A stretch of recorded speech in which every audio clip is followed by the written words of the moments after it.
কবিতা দুঃসময়, রবীন্দ্রনাথ ঠাকুর।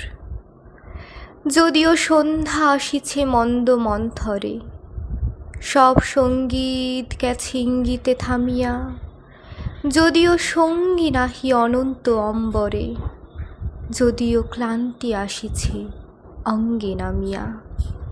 মহা আশঙ্কা জপিছে মৌন মন্থরে, দিক দিগন্ত অবগুণ্ঠনে ঢাকা। তবু বিহঙ্গ, ওরে বিহঙ্গ মোর, এখনই অন্ধ, বন্ধ করো না পাখা। এ নহে মুখর বনমর্মর গুঞ্জিত, এ যে অজাগর গরজে সাগর ফুলিছে। এ নহে কুঞ্জ কুন্দ কুসুম রঞ্জিত, ফেনু হিল্লল কলকল্ললে দুলিছে।